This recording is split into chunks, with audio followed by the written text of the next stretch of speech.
अस्सलामुअलैकुम पाव घटम में तमजरमगे गजा की अपडेट नहीं पूरा डिटेल्स दा साउथ गजा दा हुजी यूएस की सपोर्ट चानिंगाई थकनाई एलिबो सिगी चानिंगाई थकनाई एलफम सिदा फिलिस्तीनी में आमा मचाई सांग से लोब लाई चानिंगाई से लोब लाग पसिदा इजराइल की आईडीएफ की तरफ तक ये नुमई कापतना मी पुंट्रा ने सही डोरी से अशोक पनबु चामग कुल की मथकता से करी मोंगने गसाई एलिम ने खजिक पे लाइव ने मी लाग लाग तनमी से यामने तिल्लती खजिक तंग चिंतुक चंजिन से ताउनमने अदुन मरम मोइरेगा नोमहिना कापतन में कुंथरा में सही तो थोगला चाम कुलमा अशोक पने ग्रेदी हुजी लान लेपगी वाफम से नबो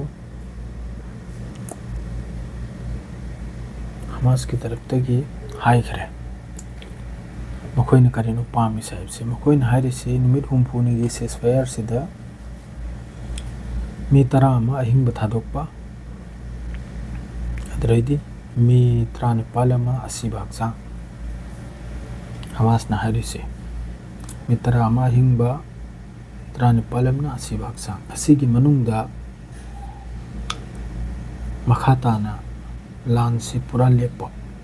परमानेंट सेसफायर एक नंबर दुई नंबर दनबो जो चानिंगाई जो एड्स मपानदगी होजे ब्लॉगेट तौदरा थम्मी बि संजलकदौर से यूएन की अंदर ओइबा यूएन अमा सुमते तै होजे की अमेरिका ने सेंबा असिगी मनुंग दनते हारी से यूएन की मनुंग दो ओइरगा यारी मखै याम साथे संजलक चानिंगाई से पुजलक बगा जा मनुंग असिनी मखोइन हारी से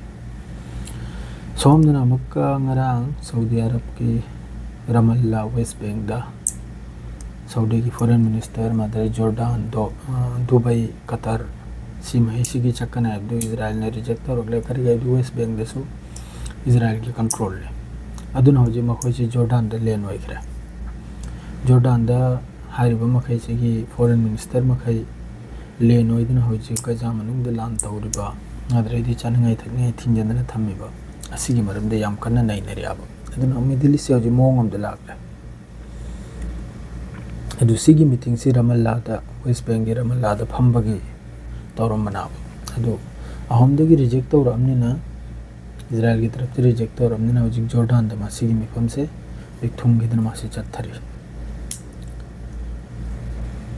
अदुदगी सोमदना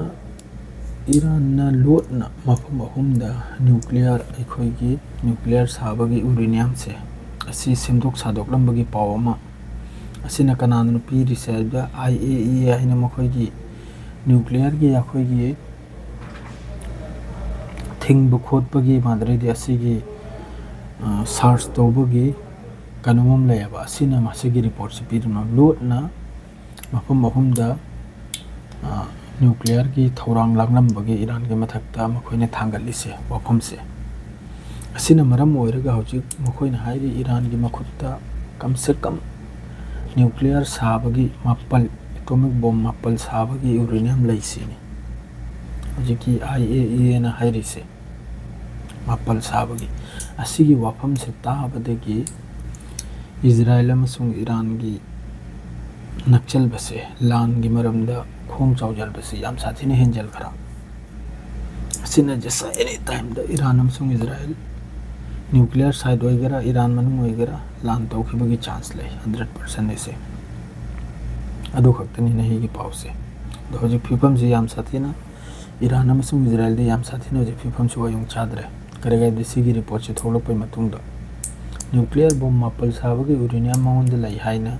चाउने रिपोर्ट हम थोड़ा पसीने याम साथीना सीना कनुम से बेरा से वैरा अदु सोमदगी हमका इजराइल की तरफ तक जर्मन फ्रांस दा वा मथांगली हमास के मथक तो प्रेसार तो वाना सिसफायर से तौना बायना सिसफायर से वइना बायना दो सिसफायर की दी हमास हौजिक सु रेडी नि हौजिक सु लैरिमा दो साइमान हाइरबा गारंटी म लौसिनी तुंग द लान से तौरो हैन सिसफायर जे कायरा रो हैन परमानेंट ओइबा पाम याव मखोइ परमानेंट सिसफायर अदुना मखोइना पामिसे दो मखाताव पाव मगला बु पिजरागे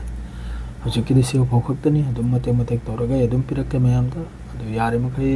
शेयर तौजलबियु सब्सक्राइब तौजलबिरमो लाइक तौजलबिरमो कमेंट फज फजन तौबिरई इचनाव मयामना असुम तौदना हेमफो नुंसिबिदुना थमो असे खक्तनी सि हारग लोइजरा सलाम अलैकुम।